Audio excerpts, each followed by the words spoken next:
पश्चिमी बंगाल के राज्यपाल सीवी आनंद बोस दिल्ली में हैं और सोमवार को राष्ट्रपति द्रौपदी मुर्मू से मुलाकात करेंगे। माना जा रहा है कि इस मुलाकात में वे कोलकाता रेप मर्डर के मुद्दे पर बात करेंगे।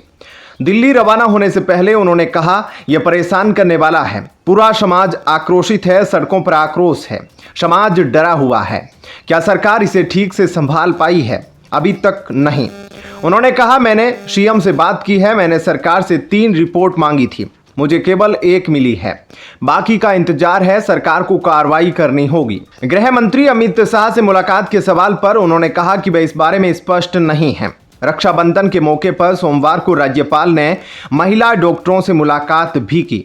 उन्होंने कहा, पश्चिमी बंगाल में लोकतंत्र का पतन हो रहा है, ऐसा ही जारी नहीं रह सकता। आज हमें अपनी बेटियों और बहनों की रक्षा करने की शपथ लेनी चाहिए। राज्यपाल राष्ट्रपति भवन में राष्ट्रपति मुर्मू से मिलकर उन्हें राज्य में कानून व्यवस्था के हालात को लेकर रिपोर्ट सौंपेंगे।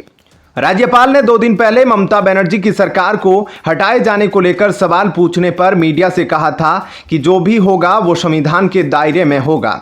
उनके इस बयान के बाद अब दिल्ली आकर रिपोर्ट सौंपने से ये सारे कयास शुरू हो गए हैं कि क्या सही में ममता बनर्जी की सरकार को हटाकर राज्य में राष्ट्रपति शासन लगाने की तैयारी की जा रही है। इसके बाद राष्ट्रपति क्या तगड़ा एक्शन लेती है, इस पर सबकी निगाहें टिकी है। राष्ट्रपति शासन लगाने की व्यवस्था संविधान के अनुच्छेद 355 और अनुच्छेद 356 में दी हुई है। अनुच्छेद 355 कहता है कि केंद्र सरकार को राज्यों को बाहरी आक्रमण और आंतरिक अशांति से बचाना चाहिए। केंद्र सरकार को सुनिश्चित करना चाहिए कि राज्य सरकारें संविधान के अनुसार चल रही है। 356 में राष्ट्रपति को यह शक्ति दी हुई है कि वो राज्य में संवैधानिक तंत्र में विफल होने पर राज्य सरकार की शक्तियों को अपने अधीन ले सकता है।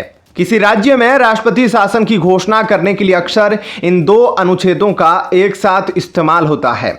अगर राज्य सरकार संविधान के अनुसार काम करने में विफल रहती है तो राज्यपाल इसको लेकर राष्ट्रपति को एक रिपोर्ट भेज सकता है।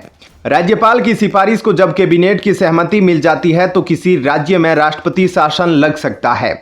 जरूरी नहीं कि राष्ट्रपति शासन हमेशा कानून व्यवस्था बिगड़ने पर लागू होता है।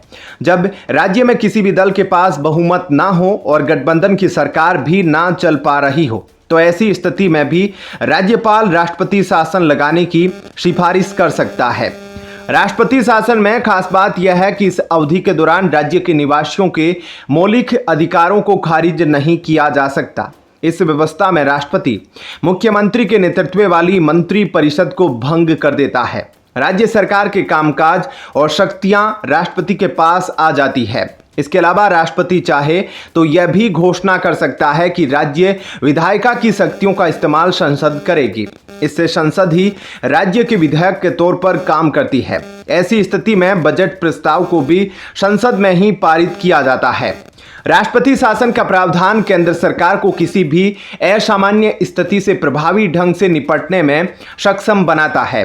राष्ट्रपति शासन लगने के 2 महीने के भीतर संसद के दोनों सदनों लोकसभा और राज्यसभा द्वारा इसको अपूर्व किया जाना जरूरी है। राष्ट्रपति शासन लगने के 2 महीने के भीतर संसद के दोनों सदनों द्वारा इसको अप्रूव किया जाना जरूरी है। अगर उस समय लोकसभा भंग होती है तो इस व्यवस्था को बरकरार रखने के लिए राज्यसभा में बहुमत हासिल करना होता है। फिर लोकसभा गठन के 1 महीने के भीतर वहां भी अप्रूवल लेना जरूरी है। दोनों सदनों की ओर से सहमति मिलने पर राष्ट्रपति शासन 6 माह तक लगा रहता है।